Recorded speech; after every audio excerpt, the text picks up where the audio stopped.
Mesdames, Mesdemoiselles, Messieurs, bonjour. Merci de suivre votre émission Objection. Objection qui reçoit ce dimanche Madame Fatime Raymond Abré, l'épouse de l'ancien président Hissène Abré. Vous êtes juriste de formation. Madame Abré, c'est un plaisir de vous accueillir à l'émission Objection. Merci d'être venue. Assalamu alaikum. Merci Monsieur Gueye de l'invitation. Merci et salam alaikum encore à tous les auditeurs de Sud FM et à l'équipe qui nous accompagne.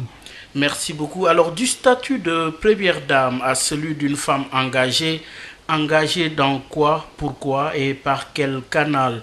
Vous publiez l'ouvrage intitulé L'Afrique debout, un ouvrage qui compte 333 pages réparties dans 31 chapitres allant de l'hospitalité à la résistance jusqu'au Ramadan sous l'angle de la spiritualité, du communautarisme familial, entre autres caractéristiques de notre propre essence, en revisitant des thèmes d'actualité, la guerre au Sahel, justice et politique, le couple maudit, le pouvoir, ses symboles, rites et ses mystiques pour déboucher sur une chronique marquée par une extraordinaire manipulation politique et médiatique.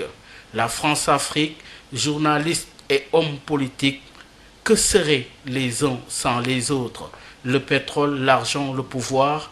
Dans votre livre, Madame Abré, Afrique debout, vous balayez large. Du statut de première dame, vous êtes devenue essayiste. Est-ce que l'écriture, dites-nous, est-ce que l'écriture vous aide à combattre la solitude? Alors, je dirais que par rapport à l'écriture, tout a commencé avec cette affaire Hissène Habré. Cette affaire Hissène Habré où nous avons eu à vivre et à subir tout un déluge d'insultes. Dans le cadre de cette affaire, une véritable machine médiatique a été lancée sur nos têtes. Elle visait d'une part à détruire l'image du président, détruire tout ce qu'il avait fait pour son pays et pour baliser un peu le chemin, si on peut dire, à ce qui allait suivre après, c'est-à-dire le procès et sa condamnation. Donc, c'est un long processus alors? Oui, absolument, puisque regardez, M. Gueye, cette affaire est sur nos têtes depuis 20 ans. Extraordinaire. 20 ans. 20 ans, elle y est, on n'a pas fini. Et donc, nous avons beaucoup souffert. Nous avons eu ça nous a fait vraiment beaucoup de mal. Et donc, ma plume a été à cette étape, parce qu'il y a eu une petite évolution, à cette étape, elle a été une plume combattante. Ah oui? Une plume combattante, une plume de riposte contre, si on peut dire, cette entreprise de falsification de l'histoire du Tchad et de falsification de ce que le président avait fait pour son pays. Et puis donc, elle m'a permis un peu de répondre. Donc j'ai beaucoup écrit. Dans un premier temps, j'ai beaucoup écrit sur l'affaire Habré. Beaucoup écrit. Et puis, ça m'a donné aussi, ça a été une espèce de bouffée d'oxygène. Ça nous a un peu libéré l'esprit. Et petit à petit, bien sûr, vous avez fait allusion à la solitude. Effectivement, si cela va de soi, puisque le président est en prison depuis 7 longues années. Et donc, effectivement, ça a comblé aussi un peu, combattu un peu, si on peut dire, cette solitude. Et puis, petit à petit, j'ai eu aussi un peu une espèce d'apaisement.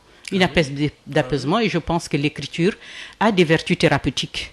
Ah oui, je pense. Et contre le stress et tout ça, ce qui fait qu'il y a eu une évolution. Et donc, comme vous le voyez, comme vous l'avez dit dans ce livre, il y a 31 chapitres, il y en a peut-être un seul thème sur l'affaire Habré. Donc, ce qui montre aussi qu'il y a eu une petite évolution, et j'ai pu aussi donc écrire sur beaucoup d'autres thèmes.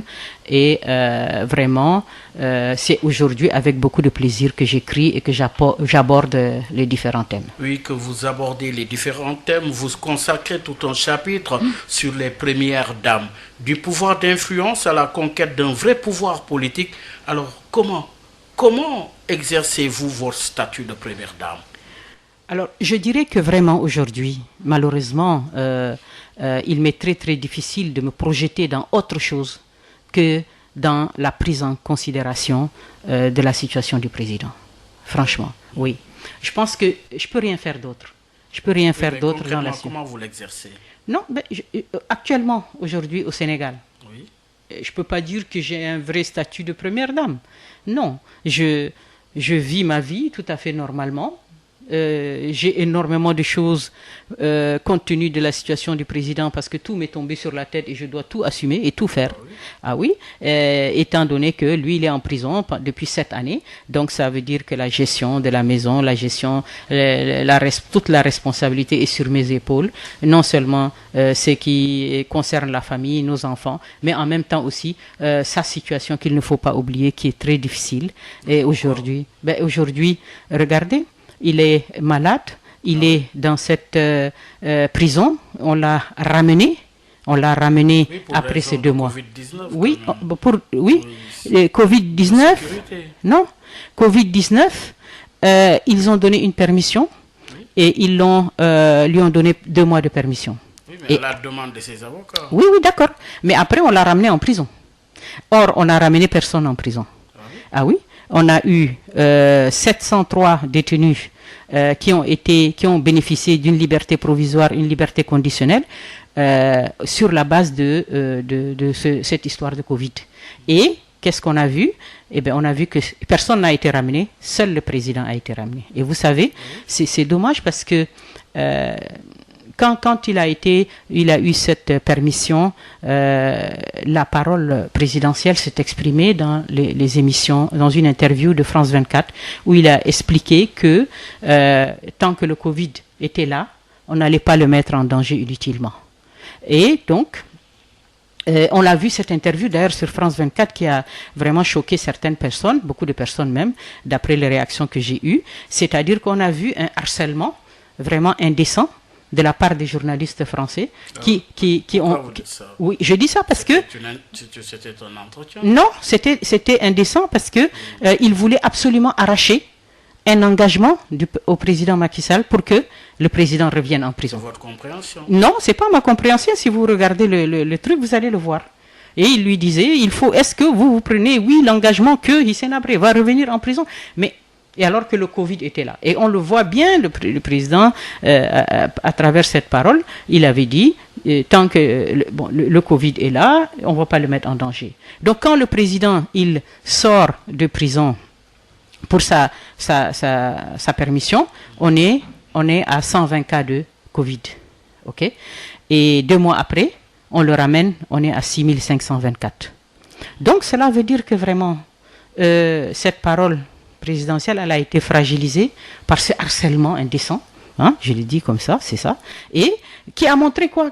Qui a montré qui étaient les commanditaires réels, qui étaient les gens qui étaient intéressés, obsédés par la situation du président Habré, qu'il fallait absolument maintenir dans le lieu de la détention. Oui. Autre chose, simple, regardez, objectivement, le palais de la République, aujourd'hui, c'est un haut lieu de sécurité, un lieu de privilège, un lieu d'attention. Et pourtant, le Covid est arrivé. Et qu'on a même mis de manière officielle le président en quarantaine. Oui. On a eu 2 ministres aussi, le ministre de l'Intérieur, le ministre de la Justice, des personnalités privilégiées qui avaient les moyens de sécuriser leur environnement. Ils ont été eux aussi mis en quarantaine. Que faudrait-il alors penser d'une simple prison? D'une simple prison. Et je rappelle encore le communiqué du professeur Moussa Seydi il n'y a même pas 2-3 jours qui disait « Attention, le Covid s'installe dans le pays et faisons attention aux personnes âgées. » Et je répète que le président a 78 ans, qu'il est malade. Et que ce relâchement qu'on a vu et qui a été un peu regretté par beaucoup de personnes dans l'application des mesures barrières, mais ce relâchement est dans les centres pénitentiaires. J'y vais tous les jours. Un jour, vous avez respect des mesures barrières, le lendemain, pas de respect. Ah oui, absolument, absolument.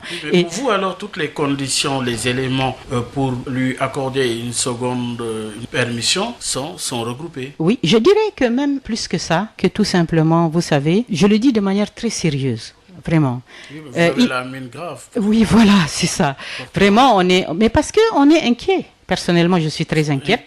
Inquiète par rapport à sa mise en danger. Ah oui? Oui, par rapport à sa mise en danger et par rapport au fait que nous n'avons pas... moi, je n'ai pas la possibilité d'infléchir le cours des choses, n'est-ce pas? Je ne peux que parler, je ne peux que faire des alertes médiatiques et que je ne peux pas arrêter de faire. tant qu'il est dans cette situation. Et donc, je dis que lui, il a beaucoup souffert déjà au mois de novembre dans cette affaire de bras cassés. Il a énormément souffert. Des 3 mois sans aucun soin. Il a pas pu dormir, il avait mal au bras, il avait de la fièvre et Dieu lui est venu en aide, d'accord? Pas eux, ils n'ont pas voulu le soigner. Jusqu'à présent, je ne comprends toujours pas cette histoire, mais bref. Donc aujourd'hui, on est dans cette affaire d'épuisement physique de sa personne. Et je dis tout simplement, et je le demande encore, je dis, qu'est-ce qui empêche, ya Allah, qu'est-ce qui empêche que il a le droit sur le plan du droit? Vous savez que toute cette affaire Hissène Habré qui est sur notre tête depuis 20 ans, est-ce que c'est possible qu'une affaire reste sur vos têtes depuis 20 ans? C'est impossible. Et pourtant, c'est la triste réalité. Donc, je dis, qu'est-ce qui empêche, au fond, que le droit est là? Toute cette affaire a consisté à le destituer du droit d'avoir des droits. Oui, mais c'est fini maintenant. Oui, mais d'accord. Mais à partir de ce moment, si vous avez le droit, qu'on aménage vos peines, vous avez ce droit-là. Mais pourquoi on ne peut pas accepter qu'il ait une résidence surveillée à la maison de manière définitive? C'est une demande que vous formulez? Absolument. Je le formule. Oui, alors. Et on attend. Oui, on attend. Oui, espérons. Disent Voilà. Les Anglais. Nous restons toujours sous le chapitre de votre vécu au Sénégal. Alors, Madame Habré, cela fait bientôt 30 ans que vous vivez au Sénégal. Et dans votre livre, vous consacrez un chapitre sur le devoir d'hospitalité. Devoir d'hospitalité, raison d'État et devoir de résistance. Dites-nous, cette hospitalité a-t-elle été trahie au point de vous amener à la résistance? Alors, je dirais que j'ai écrit ce texte sur les devoirs d'hospitalité, raison d'État et devoir de résistance par rapport à une actualité française. C'est-à-dire qu'en fait, il s'agissait de jeunes Français qui ont porté assistance à des migrants en haute mer et d'autres migrants qui étaient en train de franchir les montagnes, les cols des montagnes italiennes. Et donc, des hommes politiques italiens et des hommes politiques en France ont estimé qu'il fallait désormais criminaliser ces gestes élémentaires d'humanité. Et donc, à partir de ce moment-là, je me suis posé la question, maintenant, le devoir d'assistance, de porter secours en haute mer à des personnes qui sont des êtres humains, qui sont en danger réel de mort, est devenu un délit. Le devoir de solidarité était devenu un délit. Quel monde! Et donc, je me suis interrogé sur ça. Je me suis dit que quand les hommes politiques s'allient à des juges pour commettre et violer un droit sacré comme le droit de porter assistance à des êtres humains et comme le devoir de solidarité, ces gens-là constituaient des couples maudits. Et j'ai fait le lien avec l'affaire Hissène Habré en disant que là aussi, dans cette affaire, on a vu au nom de la raison d'État une collusion entre des hommes politiques et des juges pour porter atteinte à la teranga sénégalaise, pour porter atteinte au droit d'asile. Ah oui. Et oui, mais c'est ça que ça a consisté. Et donc finalement... Et nous, tout ce processus, Madame Habré, vous êtes là, bientôt 30 ans, vous vivez au Sénégal. Vous avez été là sous le régime d'Abdou Diouf, après sous Abdoulaye Wade, maintenant sous le magistère de Macky Sall. Expliquez-nous un peu en quoi le devoir d'hospitalité a été trahi. C'est très simple, tout simplement parce que d'abord je voulais faire une petite précision. Ce teranga sénégalaise, elle a été violée par des hommes politiques qui se sont alliés à des juges, mais pas par les populations sénégalaises. Très important. Parce que les populations sénégalaises, nous vivons parmi elles depuis 30 ans. Aucune personne au Sénégal ne s'est sentie solidaire de tout le mal qui nous a été fait. Quelques illustrations. Jamais. Non, mais on le vit au quotidien. On le vit au quotidien. Et c'est une affaire qu'ils ont gérée entre eux, au nom de leurs raisons d'État, au nom de leurs intérêts politiques, mais qui n'a en aucun cas la preuve. Regardez, quand ils ont fait ce procès-là, ils ont fait une salle un procès où on nous a dit que les gens allaient s'approprier cette affaire. On avait 1500 places qui ont été faites pour dire que les Sénégalais allaient être intéressés par cette affaire et ils allaient venir. Mais ils ont tous boudé. Ils ont boudé. Qui avec qui? Il y avait qui? Si vous pouvez regarder même sur YouTube, on avait 40 personnes à peu près. Ces 40 personnes, si vous enlevez les membres de notre famille, vous allez trouver 20 personnes. C'est ça. Donc j'ai dit que effectivement, nous avons vécu dans ce pays depuis 30 ans. c'est Abdou Diouf qui a démarré cette affaire. Je veux dire que quand vous êtes un chef d'État et que vous arrivez et qu'on vous donne un droit d'asile, ça veut dire quoi ça? Est-ce que c'était conditionné? Non, ce n'était pas conditionné. Conditionné par quoi?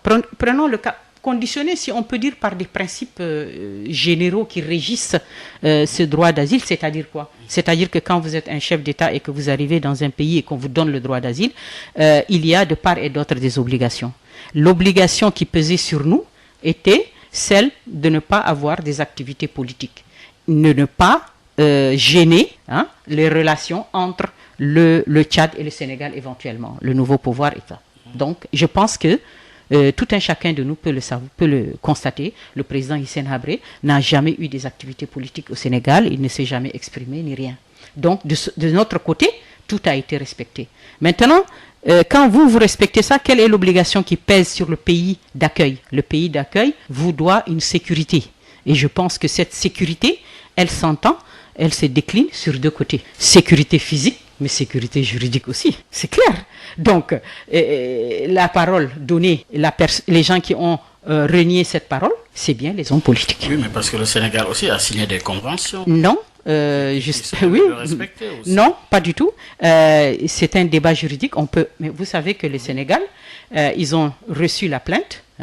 La Cour de cassation, la plus haute juridiction du Sénégal, a dit que le Sénégal, dans l'état actuel de ses textes, ne pouvait pas juger Hissène Habré. La plus haute juridiction. Donc l'affaire Habré était terminée, on ne pouvait pas le faire. Mais qu'est-ce qu'ils ont fait? Le président Ouad a pris l'affaire et ils sont partis à l'Union africaine pour dire qu'on veut un mandat pour revenir parce qu'il fallait absolument qu'on juge Hissène Habré. Mais attendez, donc depuis quand l'Union africaine, qui est une organisation politique, peut donner des mandats? Jamais. Elle ne peut pas le faire. Elle ne peut pas donner des mandats pour juger quelqu'un. Elle l'a fait où? Mais cette affaire, il fallait aussi la vider quand même. Mais non, pourquoi? Qu'est-ce qu'ils gagnaient eux dedans? C'est ça ce qu'il faut voir. Pourquoi on doit juger Hissène Habré? On l'a fait au nom de qui aujourd'hui? Aujourd'hui, au nom de qui on l'a fait? Oui. Au nom de quoi? Qui?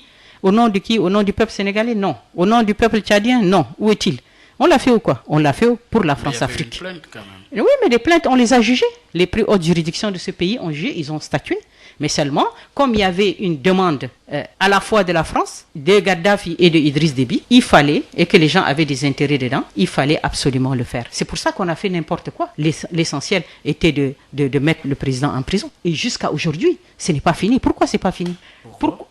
Voilà. C'est-à-dire que voilà, c'est à eux qu'il faut poser cette question. C'est pas à moi, vraiment. Mais eux, ils veulent pas parler de ça, justement. Parce qu'ils savent très bien qu'elle est hors du droit, cette affaire. Donc, pour vous, il y a violation? Il y a violation grave du droit d'asile par l'État du Sénégal.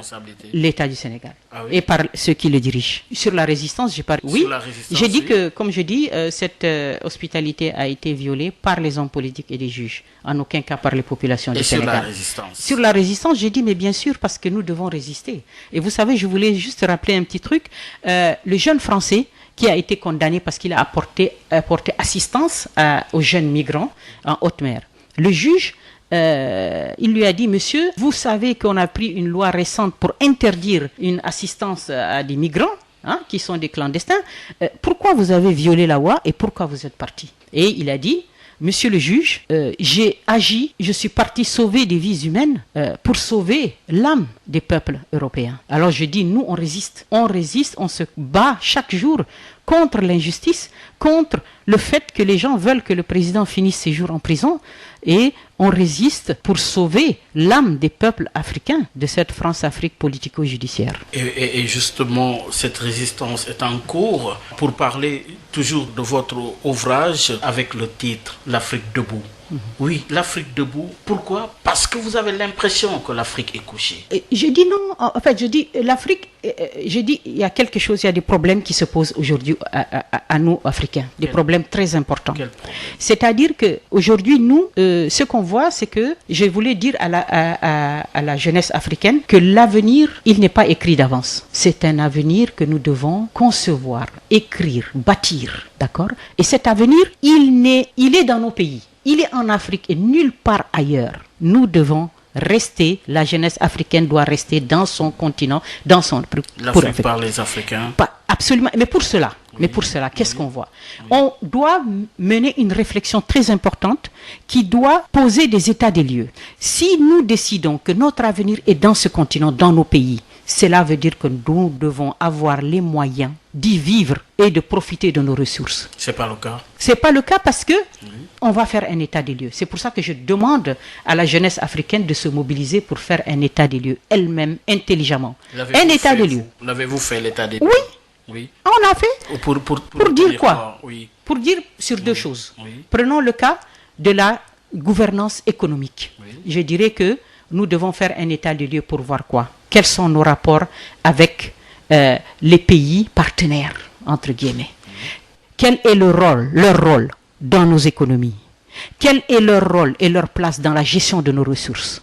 Et aussi, quelque chose de très important, que la jeunesse africaine, au niveau de la gouvernance politique, elle doit faire quoi? Elle doit entrer en politique pour être à même de comprendre les enjeux, pour être à même de décrypter ce qui va et ce qui ne va pas. Au niveau de la gouvernance politique, je dirais une chose très importante, ce que j'ai constaté, c'est que nous avons une gouvernance politique et là même sur cette gouvernance politique, nous allons voir que les pays qui nous dominent, les pays occidentaux, quel est leur rôle dans cette gouvernance politique? Quel est leur rôle dans l'accession au pouvoir de certains dirigeants? Je dis que si notre situation aujourd'hui africaine, elle est sur le plan politique, elle pose problème au niveau de nos dirigeants par rapport à leur gouvernance politique et que nous devons nous positionner parce que qu'est-ce qui se passe? Le rôle important des dirigeants qui se positionnent à la tête des États et qui sont pris en charge par des réseaux et qui les détournent totalement de la défense des intérêts nationaux. Donc, mais ils sont assis sur une légitimité électorale. Cette légitimité électorale, elle est là normale jusqu'à leur mandat. Mais est-ce que le fait que vous tenez des discours en amont quand vous êtes candidat, une fois que vous êtes arrivé au pouvoir, vous faites autre chose. Vous faites autre chose, vous sacrifiez les intérêts nationaux. Et nous, qu'est-ce qu'on fait? Et or, nous, on a décidé de rester dans notre continent et de veiller à ce que notre pays, nos ressources nous profitent. Mais vous, homme politique, qui êtes arrivé, qui est assis sur votre légitimité électorale, vous nous dites que les promesses, c'est vous qui les avez crues, et moi, je fais autre chose. Et moi, je liquide les intérêts. Et donc, je dis maintenant, nous allons faire appel à une autre notion. Cette notion, c'est quoi? C'est la légitimité patriotique. Ah oui, parce que j'estime que cette légitimité patriotique, je pense qu'elle va être comme un indice qu'on va essayer de voir si cet homme politique qui est arrivé au pouvoir va-t-il respecter l'engagement qu'il avait pris de défendre les intérêts nationaux? Va-t-il se positionner pour avoir une bonne gouvernance? Ou bien va-t-il nous trahir? Alors, s'il nous trahit, son indice de légitimité patriotique va s'étioler. Elle va s'étioler, jusqu'à ne plus être, elle va s'écrouler. S'il fait de la bonne gouvernance, on va dire, machallah, vous allez gagner en crédibilité. Mais nous, cet indice, cette légitimité patriotique, elle va transcender la légitimité électorale, elle sera au-dessus de cette légitimité électorale, elle ne sera jamais acquise pour de bon pour tout le mandat. Et ça va être un baromètre pour nous, pour juger les actes de bonne gouvernance. Regardez, ça va me permettre de revenir à la question sur le Mali. Regardons ce qui se passe aujourd'hui au Mali. Avec l'imam Mohamed Diko, mais avant d'arriver à Ibeka, d'accord, avant d'arriver à Ibeka sur la question du drôle de guerre, mais je voulais juste faire un lien. Je voudrais dire par exemple, aujourd'hui, regardons ce qui se passe au Mali. Nous avons le président Ibeka, qui est assis sur sa légitimité électorale, puisqu'il dit que c'est constitutionnel, je ne peux pas partir et tout ça. Mais qu'est devenue sa légitimité patriotique? Elle est à zéro. Les gens ont demandé son départ. Donc vous voyez, c'est très important. Et je dis que c'est un indice qu'il faut construire pas à pas, y mettre ce qu'on estime comme être. Parce que vous savez, c'est pas sous prétexte que quelqu'un a une légitimité électorale qu'il va nous hypothéquer notre avenir. Il va nous ruiner toutes nos chances de se développer.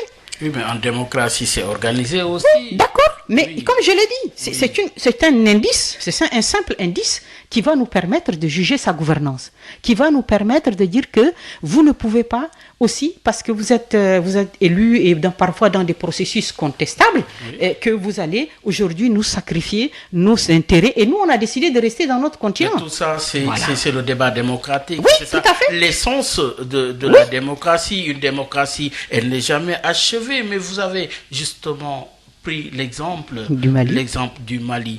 Mais vous partez déjà d'un postulat, Madame Abré. Non. Postulat parce que le cas du Sahel est là. Le cas du Sahel, vous en parlez dans votre ouvrage. Alors, le cas du Sahel, en parlant de drôle de guerre. Pourquoi parler de drôle de guerre dans l'espace sahélo-sahélien? Très bien, très bien. Alors, je dirais que par rapport au Mali, j'ai écrit sur ce thème en parlant de drôle de guerre contre le terrorisme. C'est que vous savez, la situation de Mali m'a interpellé lors des événements qui se sont déroulés. Et il y a presque 9 ans. Donc, on a vu les gens arriver, les djihadistes sont arrivés sur le Mali. Ils ont envahi le Mali et on a dit, voilà, il faut sauver le Mali, et on a eu une grosse opération militaire au Mali. Or, cette opération militaire, elle nous a posé elle m'a posé à moi quelques difficultés, et quelques interrogations plutôt. On a constaté beaucoup de choses qui n'allaient pas. D'abord, on n'avait pas d'image de cette guerre. On n'avait pas d'image, on n'avait pas des forces djihadistes, c'était quoi, on ne savait pas. Et il y avait un blackout médiatique. Deuxièmement, on nous a dit qu'il fallait impérativement sauver le Mali parce que les djihadistes allaient foncer sur Bamako.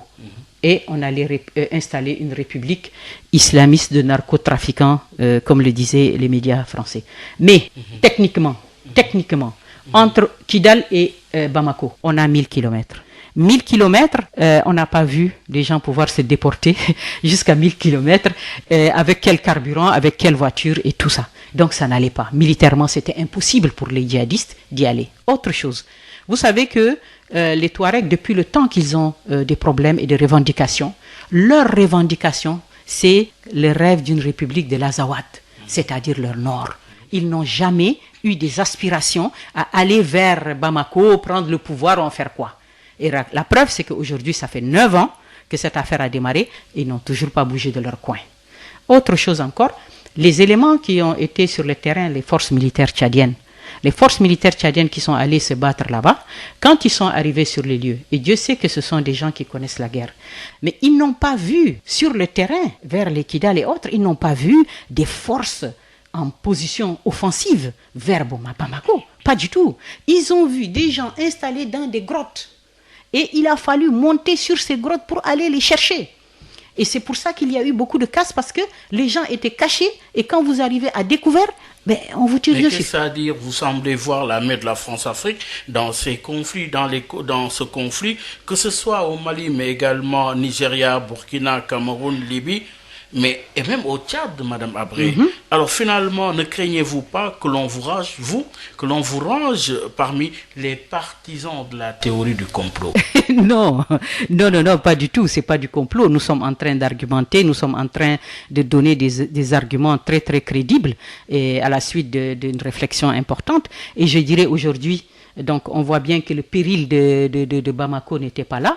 Autre chose très importante, c'est que ce que ça a permis, cette guerre du Mali, c'est que cette guerre du Mali a permis simplement quelque chose de très important, la militarisation de l'espace sahélo-saharien. La forte militarisation. Très important. Et oui, et vous allez voir que tous les pays, le Mali, 3 bases militaires, le Burkina, base militaire, le Niger, base militaire. L'enlèvement des jeunes filles par Boko Haram, voilà. Alors que cette zone est fortement militarisée. Voilà. Comment se fait-il que ces jeunes enfants, voilà. ces jeunes filles ont été enlevées, voilà. avec la présence voilà. justement des j'ai forces dit, voilà, oui. C'est ça que j'ai dit, que ce qui est important, c'est qu'il faut constater sur le terrain.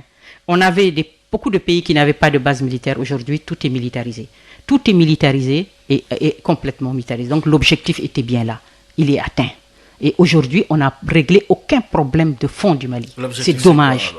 L'objectif, c'est la militarisation, c'est-à-dire que la prise en main de tout cet espace pour ne pas le laisser à tous ces gens qui arrivent sur le continent, pour ne pas le laisser à la Chine, pour ne pas laisser les pays développer cette zone très riche. Donc, pour vous, le malheur du Sahel, c'est la richesse de son sous-sol. Non, ça ne peut pas être un malheur. La richesse d'un sous-sol, c'est un bonheur. On va dire alhamdoulilah. Dieu nous a donné des territoires qui sont riches en diamants, en pétrole, en uranium. Ça devrait être un bonheur, mais ce n'est pas le cas.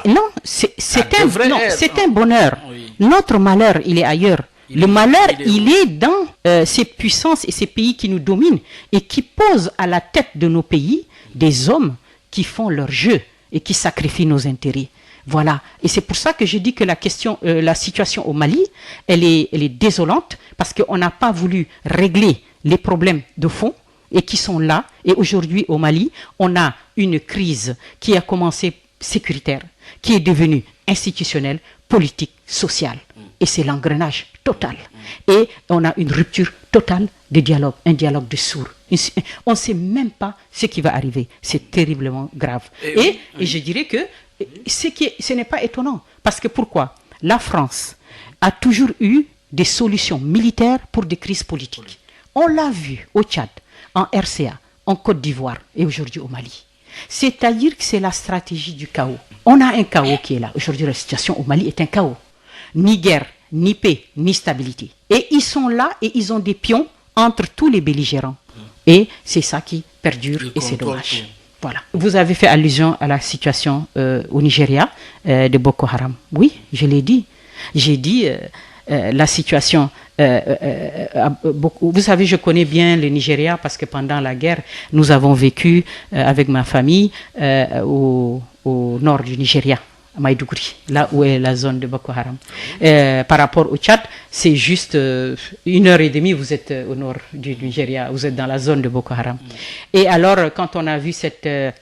Boko Haram a fait cette action d'éclat extraordinaire en plein jour, à 15h.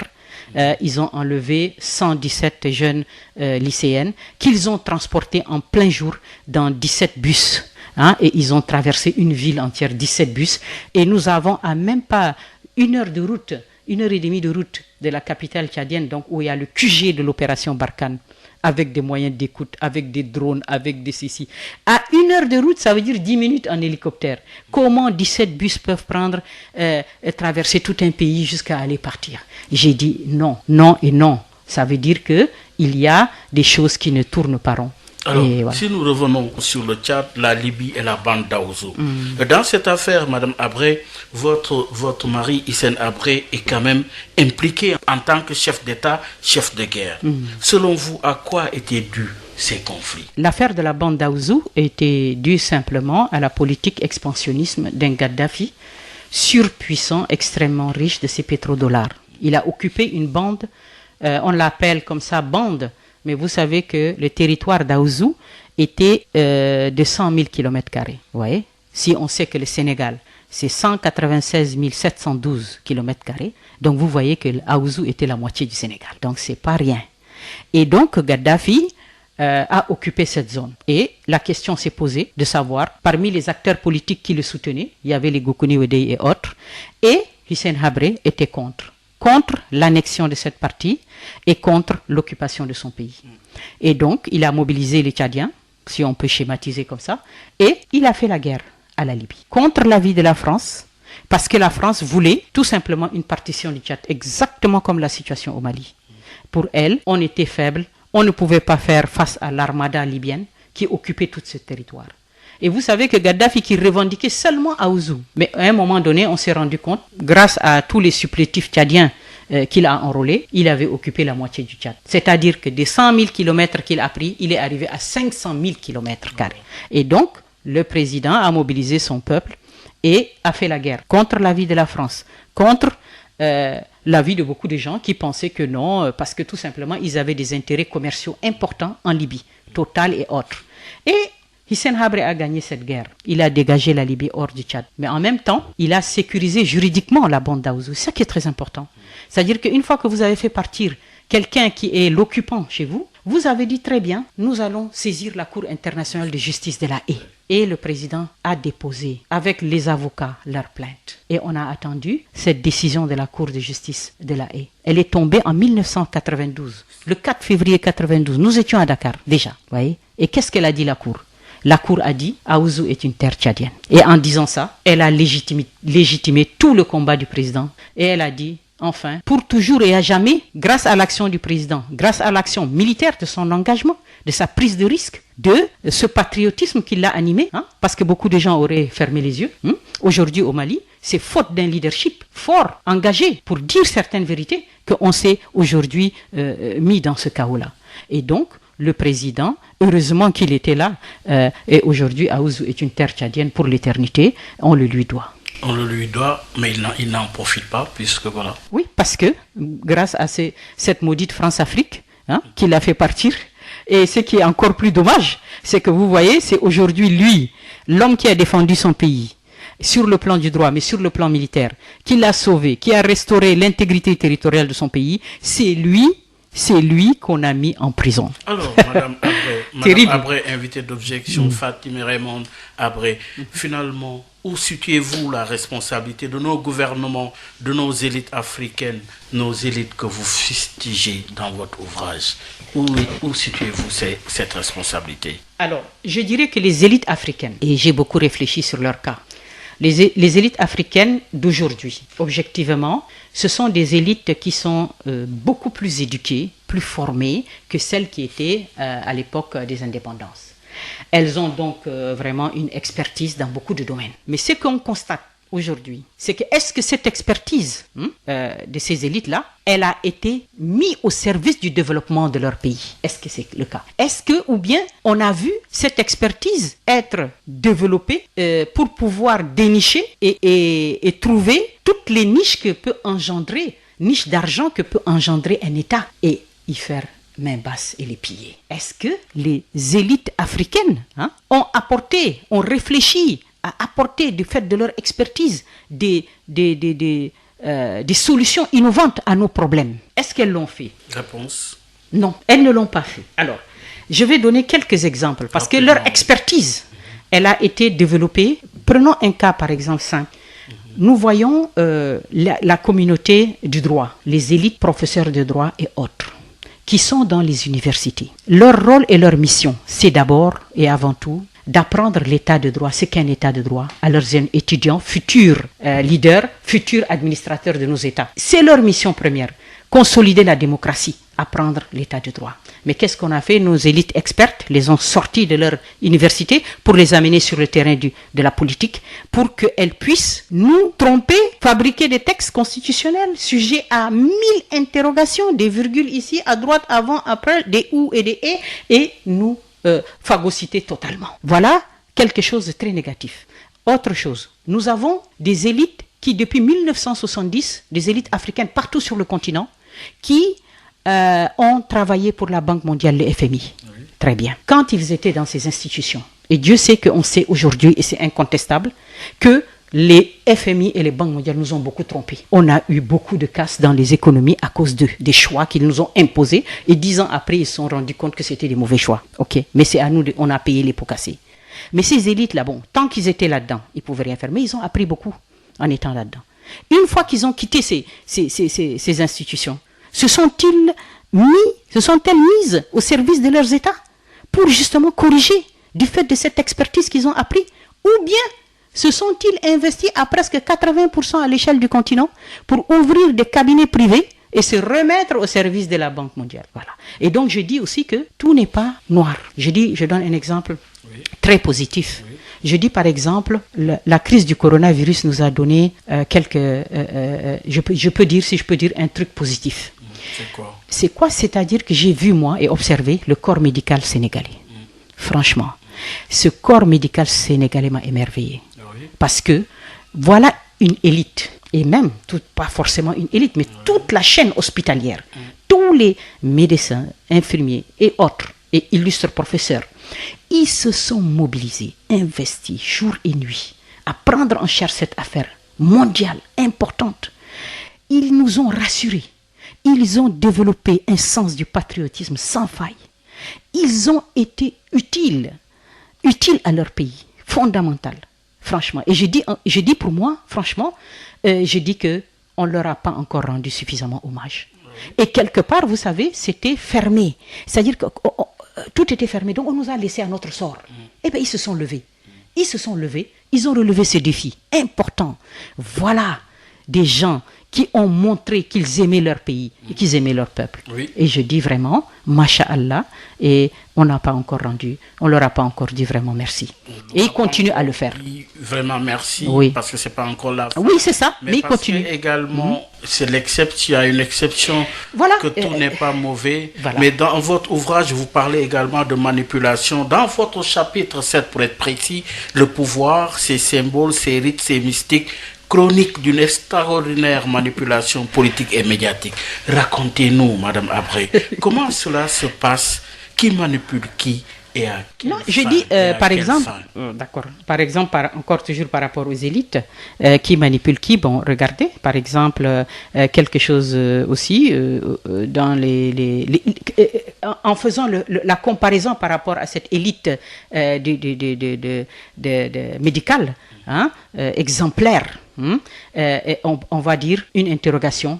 Est-ce que les élites politiques et les élites administratives dans les pays africains qui nous signent des contrats, qui nous engagent dans des gaspillages massifs, est-ce qu'elles ont fait preuve de la même démarche honorable que du cabinet, du staff médical? Non. Voilà le problème. Et autre chose, c'est qu'on a aussi cette expertise en matière de communication, en matière de choses qui sont bidouillées. Hein?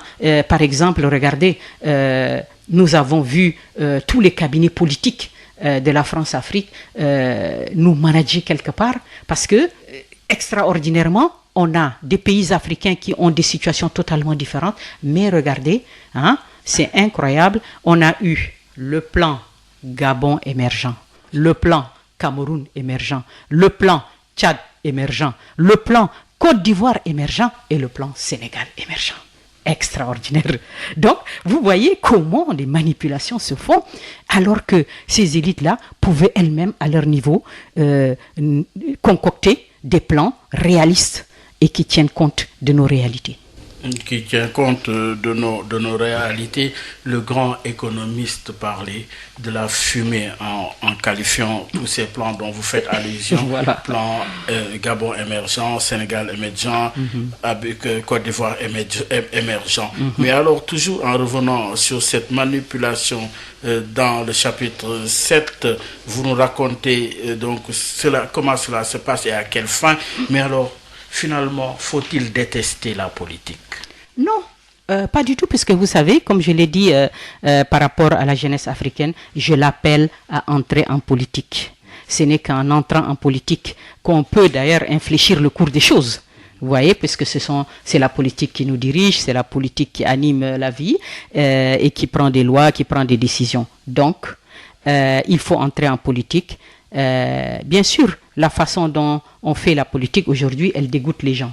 Mais ce n'est pas une raison. Il faut arriver à la faire et la faire autrement.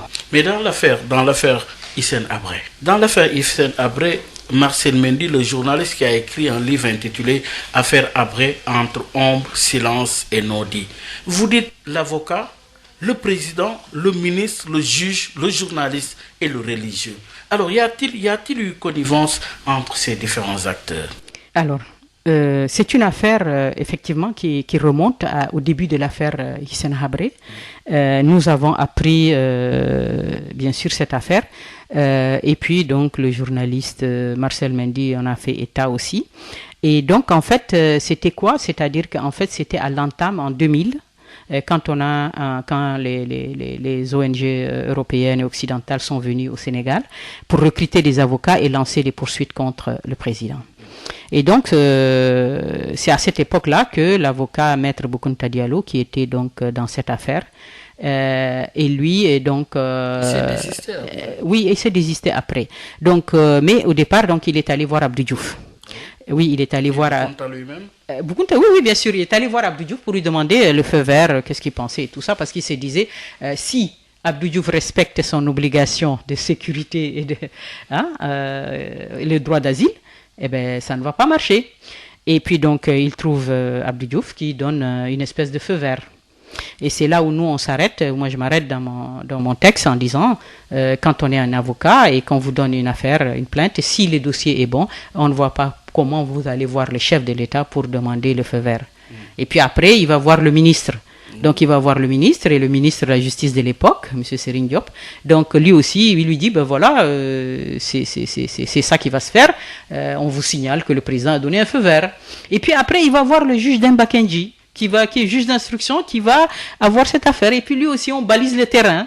Et donc on a dit, mais ça c'est pas un état de droit qui agit. Ça, c'est des magouilles. Et ça, c'est un truc déjà qui était hors de tous les principes juridiques qui régissent un état de droit. Et voilà que ça se fait dans des shadow cabinets. Vous avez parlé de l'avocat, vous avez parlé du président Diouf, vous avez parlé du ministre Serigne Diop, vous avez parlé du juge Kandji, le journaliste et le religieux finalement. Voilà, c'est-à-dire qu'en fait, le journaliste, c'était lui, le Marcel Mendy, qui racontait cette histoire. Et le chef religieux, il est en dehors de tout ça. Le chef religieux, c'est le regretté Serigne Mansour Sy Borom Daraj. Allah yarhama. Donc, c'est lui qui est. Donc, qu'est-ce qui se passe? C'est que quand ces gens-là ont concocté leur plan pour dire, bon, maintenant, allez, on va bientôt aller démolir Hissène Habré. Donc, ils se disent, oui, mais il se dit que c'est Serigne Mansour Sy, il le soutient, il n'est pas d'accord avec des poursuites contre Hissène Habré. Donc, Reed Brody, aussi arrogant qu'on le connaît, eh ben, il dit, ben voilà, ben, qu'à cela ne tienne, on va aller voir le chef religieux et on va le convaincre de retirer son soutien à Hissène Habré. Et donc, c'est comme ça que Reed Brody va se présenter devant Serigne Mansour Sy. Il va le voir un après-midi dans sa villa des Almadies et il commence à lui dire, oui, voilà, Hissène Habré, c'est pas quelqu'un de bien, il faut pas le suivre, etc. Et donc, Serigne Mansour Sy les met à la porte de chez lui. Et voilà. C'est ça l'histoire. Et il prend sa voiture et il nous fait l'honneur d'une visite. Ah oui. Et il nous fait... Oui, bien sûr. De toute façon, et vous dites quoi? Il nous explique la situation. Il nous explique la façon dont il a été choqué, que M. Reed Brody s'autorise une telle démarche, et comme s'il était un petit enfant, comme si c'était quelqu'un de déraisonnable, et comme s'il ne savait pas ce qu'il fait. Je retiens tout simplement, je dis que voilà un chef religieux qui a respecté, qui a été une espèce de contre-pouvoir, qui a fait preuve d'une éthique et d'une dignité égale à sa personne, et qui a respecté les principes de sa religion. Quel est votre rapport avec les chefs religieux? Vous avez quand même... absolument, nous avons de très très bons rapports. Dans ce dossier, bon, écoutez, vous savez, les différentes confréries. On les connaît tous. On les connaît, toutes les confréries du Sénégal. On a toujours eu de très bonnes relations avec elles. Cette affaire était une affaire très politique où les chefs d'État se sont eux-mêmes engagés. Il ne me revient pas à moi aujourd'hui sur un plateau ou devant un micro de dire ce qu'ils ont eu à faire. Ils ont fait ce qu'ils ont pu. Tout ce qu'on peut demander à une personne, ils ont fait ce qu'ils ont eu à faire. Maintenant, que les gens s'entêtent, que les gens sont devenus aveugles, sourds à tout, qu'est-ce que vous voulez qu'ils fassent? Et vous poursuivez dans l'ouvrage toujours journaliste et homme politique. Qu'est-ce qui les lie au point d'en faire un couple inséparable, journaliste et homme politique? Monsieur Gué, je serais tenté de vous renvoyer la question pour avoir votre appréciation. C'est vous qui l'avez indiqué. Oui, d'accord, mais vous, en tant que journaliste, j'aurais aimé savoir ce que vous en pensez. Mais je vais répondre. Déjà parlé, oui, allez-y. Je vais répondre. Donc, j'ai dit, effectivement, je me suis intéressé à la question des relations entre les journalistes et les hommes politiques. C'était quelque chose de très intéressant, de très passionnant. Je dirais qu'aujourd'hui, dans ce monde d'aujourd'hui, nous sommes saturés de médias. On entend toutes sortes de choses, c'est vrai, c'est faux, on ne sait pas. Et donc, quand on voit un peu le pouvoir, l'exercice de pouvoir aujourd'hui, que ce soit à travers sa conquête, sa conservation ou son exercice, il se fait largement avec l'appui des médias. Le journaliste a besoin de l'homme politique pour faire son travail. L'homme politique a besoin du journaliste pour délivrer son message. Okay. Alors, ils se disent tous les deux indépendants. Et pourtant, ils sont interdépendants. Ils s'échangent, ils se fréquentent. Et on voit des relations qui vont osciller. Tantôt, ils sont complices. Tantôt, ils sont, on va dire, la communion n'est pas très parfaite. Ok. Et ça ne devrait pas être le cas pour vous? Non, ça dépend. Je me dis, dans cette relation, parfois trouble, qui perd et qui gagne. Alors, bien sûr, on a vu aussi l'évolution des médias, des formes de journalisme. On a vu l'évolution. Et on a vu aussi des hommes politiques développer une addiction aux médias. À ce moment-là, les rapports changent un peu. L'homme politique court derrière le journaliste pour pouvoir, parce qu'il est devenu accro aux médias, parce qu'il a besoin d'une visibilité médiatique, hein, pour son pays. Mais le journaliste aussi, il rentre dans ce jeu qui n'est plus de l'information mais de la communication, parce que le journaliste aussi, il est un peu à l'échelle aristocratique, si on peut dire, quand il a des grosses pointures, voilà. Mais aujourd'hui, ce qu'on voit, c'est que ces relations bougent. Les citadelles d'argent sont arrivées dans l'information. L'information est devenue aujourd'hui un produit qu'on achète, qu'on vend, hein, qu'on nous présente et qu'on veut vendre comme des petits pains. À tort ou à raison. Et voilà, en tout cas, ça dépend. Ça dépend. Mais vous-même, dans votre expérience, je cite le journaliste Moriba Makasuba, et son livre également, Hissène Habré et le dernier résistant africain. Mais c'est un exemple aussi. Oui. C'est vrai. En fait, M. Magasuba, la particularité qu'il a, c'est que lui, il connaît très très bien le Tchad. Il connaît très bien le Tchad. Il a été, depuis les événements, je sais pas, ça fait presque 20 ans, 25, 30 ans, 40 ans même, il connaît le Tchad, il a vécu ces événements. Et il a écrit des livres pour pouvoir donner sa vérité à ça. Mais je dirais une dernière chose sur le journalisme. Oui. Je dis que, par exemple, aujourd'hui, on voit, comme je vous ai dit, l'information est devenue quelque chose qui est vendu, qui est acheté, et qui fait que c'est pas étonnant que des citadelles ou des hommes d'affaires aujourd'hui, regardez, qui investissent dans la presse. Donc, on voit finalement une jonction entre l'information et le politique. C'est pas étonnant. Vous dites l'information, ça devient grave. Oui, non, c'est pas grave. L'information et le politique, on fait une jonction. Et donc, le journaliste, dans ça, qu'est-ce qu'il fait? On n'a plus qu'un journalisme creux. Ce que je veux dire par là, c'est quoi? C'est que quand vous avez des hommes d'affaires qui investissent et qui possèdent des moyens d'information et qui les utilisent comme des moyens d'influence, influencer la politique pour gagner des marchés. Mais à ce moment-là, votre ligne éditoriale, mais elle devient creuse. Et que devient le journalisme? Voilà, le journalisme, il s'est fourvoyé, il s'est dévoyé dans une société de cours et d'argent. Et il a perdu sa crédibilité. Grosse réflexion sur un débat d'actualité, la place et le rôle du journalisme. Et il a, vous savez, en démocratie. Et vous savez, ce qui est aussi intéressant, très intéressant, c'est que le journaliste a perdu sa crédibilité dans ce jeu-là, avec ces jeux politiques avec l'homme politique. Alors, la différence entre lui et l'homme politique, c'est que l'homme politique, lui, il s'enracine dans sa politique. Mais le journaliste, il quitte le journalisme. Il va vers d'autres prairies. Il va vers ailleurs. Là où l'homme politique va s'enraciner, va faire sa politique pendant 40 ans. Et c'est très rare aujourd'hui de voir. On voit les journalistes. Alors maintenant, quand le journalisme, dans cette relation avec l'homme politique, il l'a côtoyé et il l'a démystifié. En le démystifiant, il s'est dit, mais je peux faire mieux que lui. Je vais faire de la politique. Alors maintenant, on va avoir des journalistes qui vont faire de la politique. Et quand ils vont faire de la politique, et je me suis posé aussi une question, est-ce que le journaliste qui fait de la politique, est-ce qu'il cesse d'être journaliste? Ça, j'aimerais bien que des journalistes qui ont fait de la politique me répondent. Le débat reste ouvert en tout cas. Pour rappeler à nos auditeurs qu'il s'agit d'objections avec comme invité Madame Habré. Madame Habré, de plus en plus, on assiste à des révolutions. Là également, vous l'avez mentionné, la Tunisie, le printemps arabe, au Burkina, maintenant l'Algérie, le Soudan et même en France avec les Gilets jaunes. Ces manifestations ne remettent-elles pas en cause le type de gouvernance actuelle? Oui, ce sont des mouvements très très importants qu'on a vus et ça m'a interpellé, les mouvements du Gilet jaune. Et puis en même temps, il y avait la crise algérienne. Et vous savez que la crise algérienne, le mouvement des Gilets jaunes, c'était des revendications par rapport à l'ultralibéralisme du président Macron, qui avait entraîné une hausse du chômage parce que par les fermetures des usines. Et puis, donc, les gens ont rejeté cette politique, dénonçant aussi une pression fiscale importante. Et en Algérie, c'était contre la énième candidature de Bouteflika. Oui.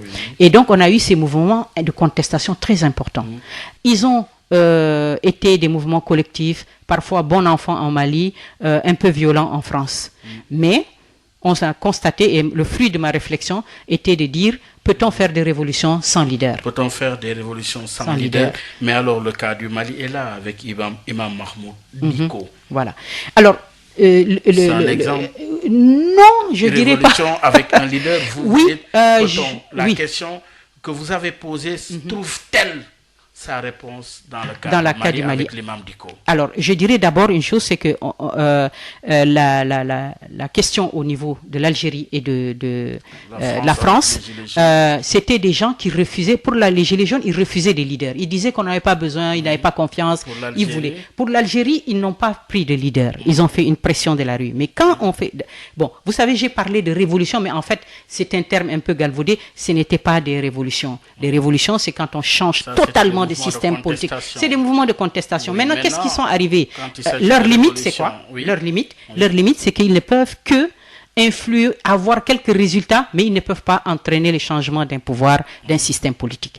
Et sans leader, c'est impossible. Et vous savez que... Avec l'imam Dicko, vous en dites quoi? Bon, je dirais que... il y a un leader? Oui, mais je ne vois pas en lui l'étoffe d'un vrai leader. Ah oui? Non, je pense que c'est quelqu'un qui a profité d'une situation qui était chaotique, où il y a eu... rappelons. Première tentative. Non, d'accord. Oui. Rappelons aussi quelque chose de très important, c'est que l'enlèvement de Soumaïla Cissé, un des leaders d'opposition très important. On se demande aujourd'hui s'il avait été là, est-ce qu'il n'aurait pas occupé cette place-là? Je dis que la situation du Mali, elle est pas encore tout à fait claire. Et aujourd'hui, il a canalisé et profité d'instabilité, d'un rassemblement, mais je le vois mal être une alternative, être un vrai leader. Vous savez, le leader, c'est celui aussi qui va s'engager, qui va prendre des décisions, qui a une vision, un programme, une stratégie de développement. Et ce n'est que et il est une vraie cible et qui a un projet qui suit. Oui. Et c'est très important parce que regardez pourquoi on ne peut pas aboutir à quelque chose sans vraiment des leaders. La preuve de leur importance et de leur rôle stratégique et indispensable pour vraiment faire un changement. Regardez les mouvements de contestation des droits civiques aux États-Unis. On a eu Martin Luther King, on a eu Malcolm X. On a eu Mandela. Oui, voilà. Mais voilà, on a eu Mandela, très bonne chose. Mais regardez, elles ont été quoi? Elles ont été une véritable cible qu'on a éliminée. Mais alors, donc, en définitive, quand est-ce qu'un homme politique peut être qualifié d'homme d'État? Alors, ça aussi, c'était une question intéressante parce que parfois, vous savez, vous avez des gens qui créent un parti ou un mouvement. 2-3 mois après, les militants disent « Notre leader est un homme d'État ». Bon, je me suis dit, tiens, ce serait intéressant de creuser un peu et de voir quelles étaient les conditions pour qu'on puisse dire qu'un homme politique est un homme d'État. D'abord, comme vous avez dit, homme d'État, ça veut dire qu'il faut qu'il administre l'État, qu'il ait le pouvoir, la réalité d'un pouvoir exécutif. Donc, ça veut dire que si vous n'avez pas exercé le pouvoir, vous ne pouvez pas être un homme d'État. Mais l'exercice simple du pouvoir ne peut pas faire de vous aussi un homme d'État. Il faut d'autres conditions. Les conditions, c'est par exemple, il faut d'abord, quand vous exercez, administrer cet État, il faut agir avec responsabilité. Il faut aussi que vous soyez au-dessus des discours partisans, que vous travaillez pour le bien commun, pour l'unité des fils de ce pays. Mais en même temps, ce n'est pas encore suffisant. Parce qu'il faut pour que la qualité, parce que vous savez, c'est une qualité, pour qu'elle émerge et qu'elle se révèle aux gens, pour qu'on puisse dire c'est un véritable homme d'État, il faut, et on l'a vu dans l'histoire des nations, il faut qu'il y ait des événements, des causes importantes dont la résolution a un impact fondamental dans la situation et l'avenir de votre pays. Qui a un impact. Qui a un impact. Donc, que cette cause importante dont la résolution dépend de l'avenir du pays, il faut que cet homme politique-là, pour qu'il soit un homme d'État, il faut qu'il se positionne en disant « Pour rien au monde, je ne sacrifierai cette cause. » Pour rien au monde. Et pour donner des exemples, pour que les gens comprennent bien, on va donner des exemples. On va dire, par exemple, le Mahatma Gandhi pour l'indépendance de l'Inde, son combat. Mandela contre l'apartheid.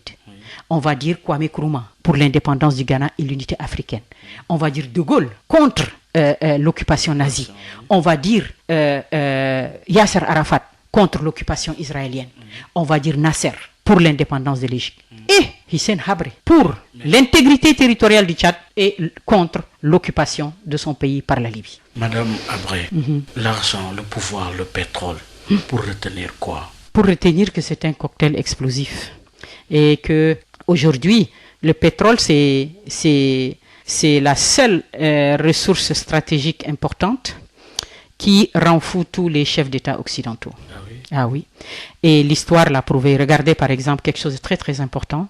Quand on nous disait la théorie de l'afro-pessimisme, elle s'accompagnait de quoi? Je crois que les populations sénégalaises, 10-15 ans avant, tout le monde disait on n'a rien, nous, on n'a pas de pétrole. Le Tchad, c'était pareil.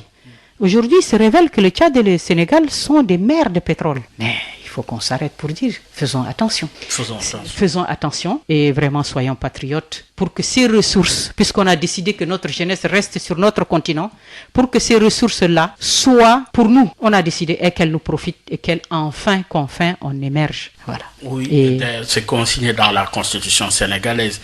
Les ressources appartiennent au peuple sénégalais. Oui, mais c'est pas parce que c'est dans la constitution qu'elle applique. C'est pour ça que j'ai dit que notre indice de légitimité patriotique va nous donner un éclairage sur les actes de bonne gouvernance, sur la gestion du pétrole, sur la gestion de toutes nos ressources.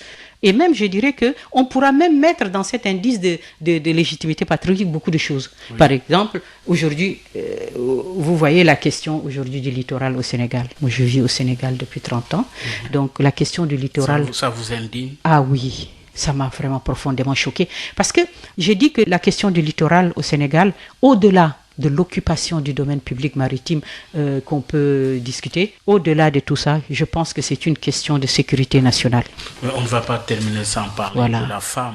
Oui. La femme, vous l'avez mentionné dans votre ouvrage. Oui. La question, parce que l'Afrique debout, c'est le titre de votre ouvrage. Est-ce que les femmes peuvent l'y aider? Mais justement, j'explique. Je dis que les femmes, j'ai dit, tous les pays qui ont donné des moyens financiers aux femmes. Vous savez que la pauvreté en Afrique a un visage féminin, d'accord? Cela veut dire que c'est la moitié de votre pays. Vous ne pouvez pas les ignorer. Si vous les ignorez, vous ne pouvez pas vous développer. Et tous les pays, on l'a vu, tous les pays qui ont commencé vraiment à décoller, c'est qu'à partir du moment où ils ont sorti de l'extrême pauvreté les femmes. En faisant quoi? En leur donnant des moyens financiers. Et ces moyens financiers, quand on donne à une femme des moyens financiers pour pouvoir avoir exercé des petites activités ou tout, elle a cette aide-là financière, elle a un impact immédiat et des incidences sur sa vie. C'est-à-dire que ses enfants seront scolarisés, ses enfants seront soignés et vous allez voir que vous allez avoir un mouvement de fond qui va démarrer, c'est-à-dire que les gens vont commencer à sortir de l'extrême pauvreté. Et à partir de là, c'est ça l'impulsion du développement. Alors, voilà. Ainsi s'achève l'émission. Pour vous demander, c'est la toute dernière question, à quand le tome 2? Alors, le tome 2, il est presque bouclé. Il est presque bouclé. Sur quoi? Ah, il y a autant de thèmes variés que ceux qu'on a vus, oui. D'autres choses, beaucoup de choses, des thèmes. Et Inch'Allah, peut-être qu'on aura l'occasion de revenir. J'ai écrit un texte sur Massalikul Jinnan. Ah oui, dans le tome 2. Oui, très beau texte, j'ai eu beaucoup d'appels. J'ai expliqué cette mosquée, le sens de cette mosquée, ce qu'elle est, ce qu'elle représente pour la communauté, pour la Oumma islamique. Je suis parti un peu dans l'histoire pour voir sur le plan social le rôle des mosquées. Et voilà. Nous sommes pressés d'attendre en tout cas la parution de ce tome 2 pour rappeler à nos auditeurs qu'on a un peu traversé toutes les thématiques qui sont développées dans le tome 1. Madame, ça a été un plaisir de vous accueillir à l'émission Objection. Merci Monsieur Gueye, et vraiment je remercie toute l'équipe de Sud FM et le plaisir était pour moi. Ainsi s'achève Objection de ce dimanche. Merci de l'avoir suivi. Rendez-vous dimanche prochain avec un autre invité. Au revoir.